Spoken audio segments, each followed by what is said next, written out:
नमस्कार दोस्तों, कैसे हैं आप सभी? उम्मीद कर रहा हूँ अच्छे होंगे। अभी इन दिनों अध्यापक भर्ती परीक्षा के परिणाम आए।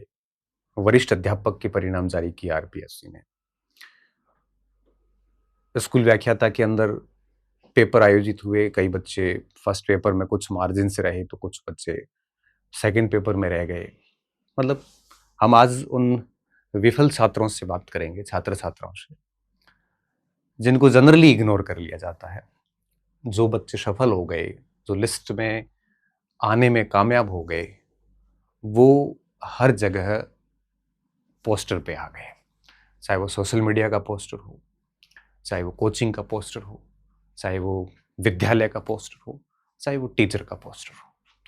पर जो असफल हो गए उनका दर्द समझने वाला कोई नहीं है, और इसीलिए कहा जाता है कि असफलता अनाथ होती है, सफलता के लाखों नाथ होते हैं। एक सफल व्यक्ति से संबंध बनाने की इच्छा सभी की होती है। कोई भाई के रूप में संबंध बनाएगा, कोई विद्यार्थी के रूप में कहेगा कि मेरा विद्यार्थी है, कोई कहेगा हमारे इंस्टीट्यूट से जुड़ा हुआ था। लेकिन जब व्यक्ति असफल हो जाता है तो वो अकेला पड़ जाता है। तब उसको फेस करने की ताकत नहीं रहती। कैसे वो साथियों से फेस करे, कैसे वो परिवार को फेस करे, कैसे वो समाज को फेस करे, और सबसे बड़ी बात क्या है, कैसे वो खुद को फेस करे। इतनी पढ़ाई करी, मेहनत करी, हजारों घंटे दिए, हजारों दिन दिए, उन किताबों को पढ़ा, अब उनको वापस फेस कैसे करें? ये अंदर से, अंतर मन से संघर्ष चल रहा है, उस संघर्ष को कैसे फेस करें कि मेरी आखिर क्या गलती थी? कई बार बच्चे की गलती होती भी नहीं है, कई बार सिस्टम भी गलत होता है, कई बार ऐसी स्थितियां भी होती है जब हमारे पक्ष में चीजें नहीं चलती। तो असफल होने के बाद मेरा कहने का सीधा सीधा अभिप्राय ये है कि व्यक्ति विभिन्न प्रकार के संघर्षों से घिर जाता है। वो अंतर्मन के संघर्ष लेके और बाहरी कारकों के सभी प्रकार के संघर्षों से वो घिर जाता है। और उस स्थिति में व्यक्ति के भीतर एक ऊर्जा निकलती है। ऊर्जा होती है, कई बार क्रोध की ऊर्जा होती है, कई बार निराशा की ऊर्जा होती है। ऊर्जा होती है वो। और उस ऊर्जा से निकलने के लिए, उस ऊर्जा से दो प्रकार की चीजें हो सकती है। ऊर्जा सकारात्मक वे में भी जा सकती है, नकारात्मक वे में भी जा सकती है। अगर ऊर्जा नकारात्मक हो जाती है तो व्यक्ति नेगेटिव हो जाता है, हतोत्साहित हो जाता है। सिस्टम उसको हर जगह गलत नजर आता है, सब कुछ गलत नजर आता है। उसको लगता है सिलेक्शन होता ही नहीं है। कई बार दूसरों की सफलता से ईर्ष्या होनी भी शुरू हो जाती है। सफल व्यक्तियों के ऊपर संदेह करना शुरू कर देता है व्यक्ति, अगर ऊर्जा नेगेटिव वे में चली जाती है, और जाती है। ह्यूमन बिहेवियर है, क्योंकि ऐसा कोई व्यक्ति नहीं इस सृष्टि में जो असफल नहीं हुआ हो।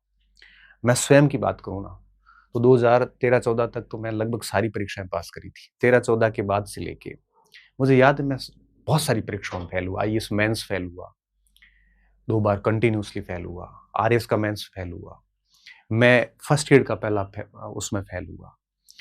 मतलब बहुत सारी परीक्षाओं की असफलता देखी थी उस समय।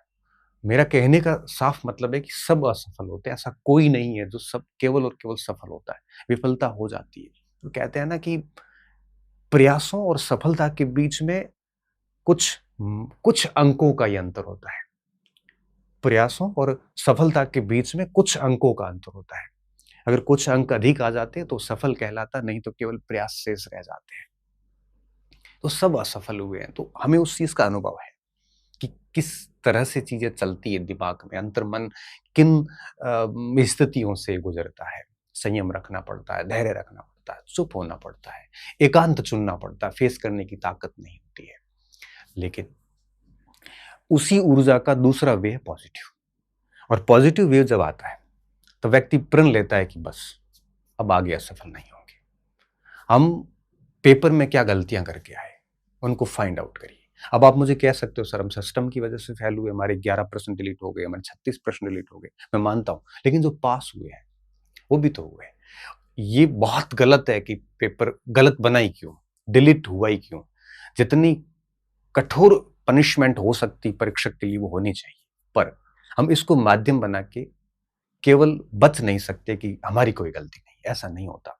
जो पास हुए ना, अगर ये प्रश्न डिलीट नहीं होते तो मेरिट ऊपर जाती, निश्चित तौर पे फर्क पड़ता। मैं ये नहीं कह रहा हूं कि आप गलत हो और सिस्टम सही है, सिस्टम गलत है, सिस्टम, मैंने इसके खिलाफ आर्टिकल भी लिखा, बट बात यह है कि हम केवल उसके भरोसे नहीं रह सकते। तो पॉजिटिव एनर्जी, जब इस प्रकार की एनर्जी जब पॉजिटिव वे में जाती है, तो सीधा सीधा क्या होता है, सीधा ये होता है कि हम हमारी आत्म मंथन करें थोड़ा सा, कि कोर्स कौन से पोर्शन थे जो हमने छोड़ दिए, तो उसको बढ़िया करिए।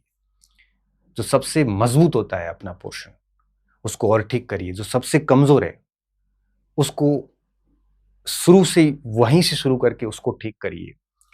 कंटेंट को सीमित रखिए, बार बार पढ़िए, अभ्यास करिए, मनन करिए, मंथन करिए, याद करिए। केवल पढ़ना ही नहीं है, एक एक छोटे छोटे पॉइंट्स पे काम करिए। कहाँ गलती कर रहे थे आप, गलती तो हो रही है, और अगर गलतियों पे काम नहीं करोगे बेटा, तो निश्चित तौर पे वापस होगी, और गलती वापस हो गई तो फिर से फेल होंगे।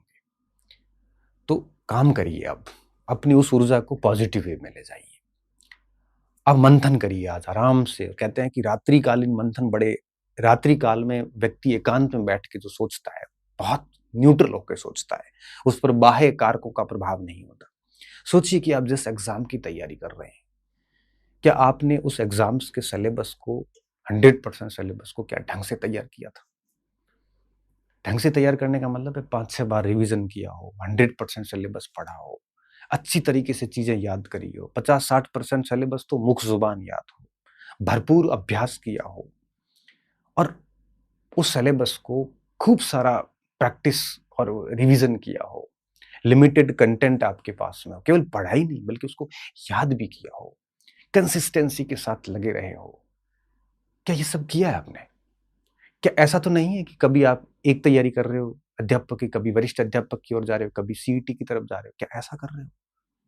आप सोचना कभी, गलती कहाँ रह रही है। अब मुझे पूछोगे, मेरे पास ऐसे अनगिनत मैसेज आए इन दिनों, सर खूब पढ़ाई करी, मैं फेल हो गया या फेल हो गई। मेरे मस्तिष्क में आता है मैं क्या जवाब दूं, इसलिए मुझे वीडियो बनाना पड़ा कि बेटा, आपकी कमी आपसे बेहतर कोई नहीं जान सकता। हम सारी कॉमन कमियां बता सकते हैं, उनमें से आपने कौन सी की है ये आपको ही पता है। एक व्यक्ति सबसे, अगर ये कहे ना कि आपके बारे में सर्वाधिक कोई जानता है, तो आप स्वयं हैं।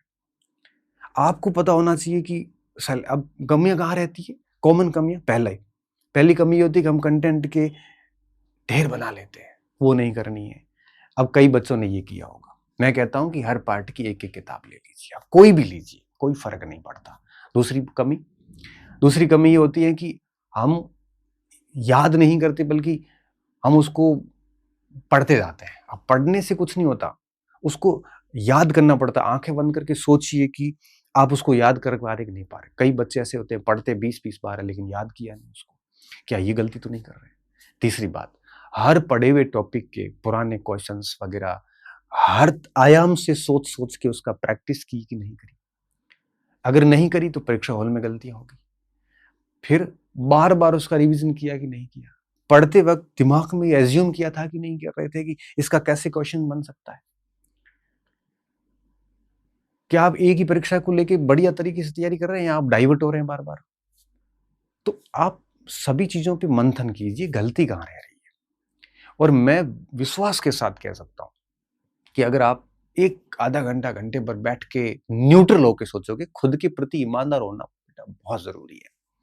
अगर आप खुद के प्रति ईमानदार नहीं हैं, तो आप अपनी गलती को कभी स्वीकार नहीं करोगे, आप उसको इग्नोर करोगे। और बीमारी हो या गलती हो, उसको जितना इग्नोर करोगे ना, वो दुगुने अटैक के साथ वापस आएगी। बीमारी को एक्सेप्ट करो, गलती को एक्सेप्ट करो, कमियों को एक्सेप्ट करो। और इसके लिए आपका ईमानदार होना बेहद जरूरी है। अगर आप ईमानदार नहीं होंगे तो आप गलतियों को एक्सेप्ट नहीं करोगे, बल्कि आप दोषारोपण करोगे। और अगर गलतियां एक्सेप्ट नहीं हुई, तो वही ढाक के 3 पात वापस ब्लंडर होगा आगे जाके, और आप फिर से फेल होंगे। एक विद्यार्थी अगर बहुत न्यूट्रल होके सोचता है, बहुत न्यूट्रल होके, खुद के प्रति क्रूल होके, एकदम से क्रूल का मतलब निर्दयी होके एकदम, कि मेरे में ये कमियां है, वो लिख ले 4-5 कमियां जो मैंने आपको बताई, इनमें से हर व्यक्ति एक दो कर रहा होता है, तो निश्चित तौर पे वो अपनी कमियां निकाल सकता है। अब बच्चे कह रहे सर हमारे फर्स्ट पेपर में 40% नहीं हुए फर्स्ट ग्रेड के अंदर, क्यों नहीं हुए? आपकी गलती मुझे ज़्यादा आती कई बार। क्यों? जैसे इतिहास थी, 15 प्रश्न में से 10-12 करने योग्य प्रश्न थे, 10 प्रश्न। ज्योग्राफी के प्रश्न 10 के आसपास थे। 6-7 प्रश्न करने योग्य थे। मैनेजमेंट वगैरह इतना टिपिकल नहीं आया था। 15 प्रश्न आए थे, 10 प्रश्न करने योग्य थे। करंट भी इस बार 4-5 प्रश्न करने योग्य थे। हिंदी भी इस बार 3-4 2-3 प्रश्न करने योग्य थी। रीजनिंग गणित में भी 2 प्रश्न रीजनिंग के करने योग्य थे। अब आप बताओ ये कुल मिला के 40 से 45 क्वेश्चंस होते हैं। फिर आप 20-25 का स्कोर कैसे करके आए? अब मेरे को आप गालियां निकाल सकते हो कि सर हर पोर्शन में इतनी ज्यादा डीप दे दिए ये वो। आपको वो 30 प्रश्न डीप दिख रहे हैं, 40-45 आप डीप तैयारी करो। अब आप अगर सिस्टम को और आरपीएससी को दोष दे के फिर आगे फेल होंगे। आपकी इस तरह से दोषारोपण करने से आरपीएससी तो ऐसा तो है नहीं आपके लिए पेपर आसान करेगी। अच्छा, जो 35% करके आए हैं वो भी तो करके आए हैं। आप एक्सेप्ट करिए कि मुझे गणित नहीं आती तो मुझे काम करना है। परीक्षा हॉल में आप एक्सेप्ट करोगे मेरी इस बात से कि आप एग्जाम हॉल के अंदर 5-5 6-6 गलतियां, सिली मिस्टेक्स करके आए हो। और आप आज आके पेपर देखना घर पे। आप अगर आज पेपर देखोगे ना तो आप मुझे कहोगे कि सर इसमें मुझे 40% तो आ रहे हैं अच्छे से। फिर गलती किसकी है? गलती बेटा हमारी है। हम दोस्त देके बच नहीं सकते। दोस्त देके आप कुछ समय के लिए खुद को खुश कर सकते हैं। आप आसपास के लोगों में ये बात बिठा सकते हैं कि मैं किस कारण से फेल हुआ। आप अपनी कमजोरियों को क्षणिक रूप से अस्वीकार कर सकते हो। तादात्म्य बोलते क्या बोलते हैं साइकोलॉजी में, वो स्थापित कर सकते हो। पर वापस फेल होंगे आगे जाके। इसलिए एक्सेप्ट कीजिए चीजों को, उस पर काम कीजिए। अब आप कह रहे हो सर परीक्षा हॉल में मिस्टेक हो गई, ये भी आपकी गलती क्यों हुई? पेपर को ध्यान से पढ़ना था। हमने 10 बार वीडियो बना बना के कहा था कि पेपर कैसे करना है। कई बच्चों ने पास भी किया। तो मैं ये बात क्यों बता रहा हूं? मैं इसलिए बता रहा हूं कि आप उन कमियों को फाइंड आउट करिए। तो एनर्जी जब पॉजिटिव वे में लगती है ना, तब बच्चा अपनी कमियों से रूबरू होता है और फिर उसके ऊपर वो काम करना शुरू करता है। और जब कमियों पे काम करना शुरू करता है व्यक्ति, तो मैं लिख के दे सकता हूं कि वो फेल नहीं हो सकता। अब आप मुझे वापस ये कह सकते हो कि सर लाखों अभ्यर्थी बैठते हैं, उसमें सैकड़ों ही पास होते हैं। तो मैं वापस वापस वही बात कहूंगा, इन लाखों में से सैकड़ों ही होते हैं जो कमियों पे काम करते हैं। बाकी व्यक्ति कमी पे काम करना आसान काम नहीं है बेटा। कमी एक्सेप्ट करना ही बहुत बड़ी चैलेंज है कि मेरे में कोई कमी है तो मैं स्वीकार नहीं कर सकता। व्यक्ति की प्रवृत्ति होती है, टेंडेंसी होती है, ह्यूमन टेंडेंसी है ये। जब कमी एक्सेप्ट ही करने की प्रवृत्ति नहीं है 90% लोगों में, अब तो बताओ, तो जब कमी एक्सेप्ट ही नहीं कर रहे हम तो सुधार कैसे करोगे? और जितने भी मैसेजेस मेरे पास आए 3-4 दिन से मैं देख रहा था, किसी ने ये नहीं लिखा मेरी सर ये कमी रही। सबने यही लिखा है कि बस सर मेरी नसीब ठीक नहीं थे, किसी ने कहा मेरी नियति ठीक नहीं थी, पता नहीं कहाँ कमी रह रही सर, मुझे कमी का पता ही नहीं चल रहा। जो भी ये लिख रहा है, मैं बहुत ही कड़वे शब्दों में बोल रहा हूँ, आपको बुरा लग सकता है ये बात। आप ईमानदार नहीं है, आप एक्सेप्ट नहीं कर रहे हैं आपकी कमी कहाँ है। और अगर आप ईमानदार है फिर भी ये लिख रहे हैं, इसका मतलब आप अभी भी नासमझ है। आप अभी भी मंथन नहीं कर रहे हैं कि आपकी कमी कहाँ रह रही।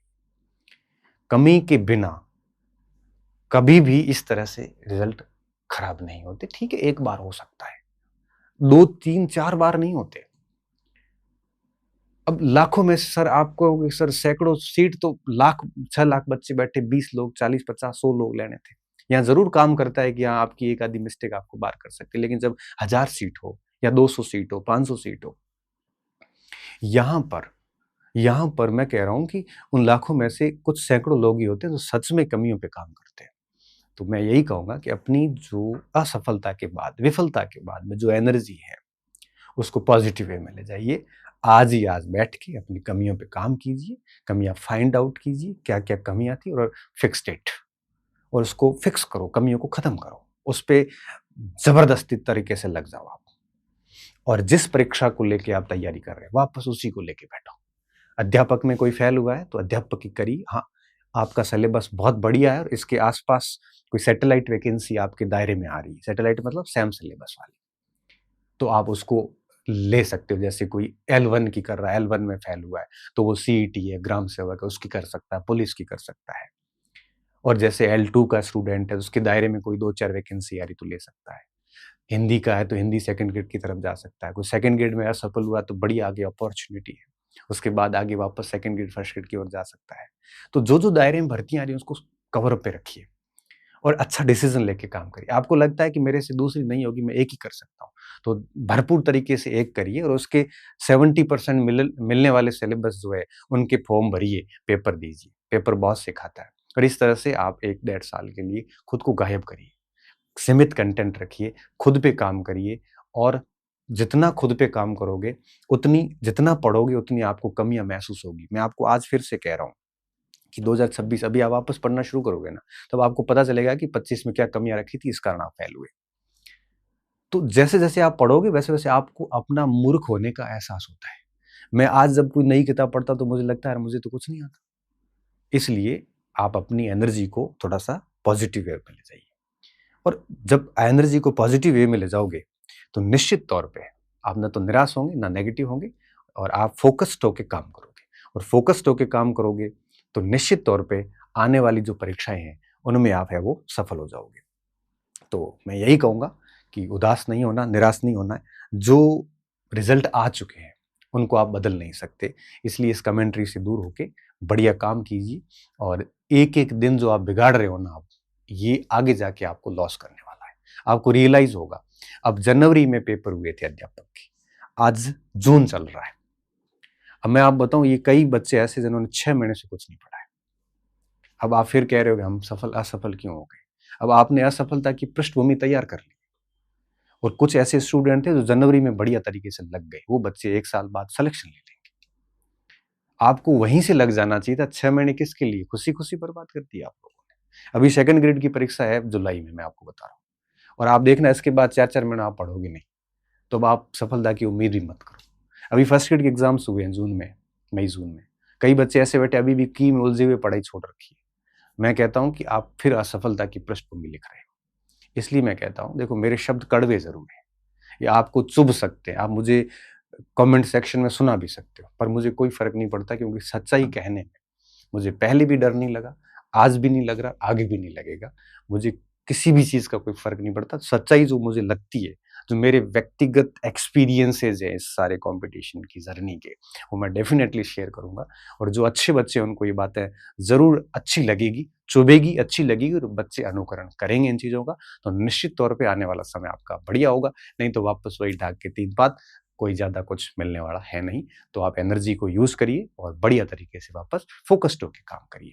उम्मीद कर रहा हूँ ये सेशन आपके लिए थोड़ा रिलीफ़ सुकून भरा भी होगा और चुभने वाला भी होगा। बहुत-बहुत धन्यवाद विद्यार्थी। अच्छे रहिए, मस्त रहिए, स्वस्थ रहिए, प्लानिंग के साथ बढ़िया काम कीजिए। और कोई डाउट आए नीचे डाल देना, आगे 10-15 दिन बाद में ऐसा एक पाथफाइंडर सेशन और ले लेंगे। धन्यवाद।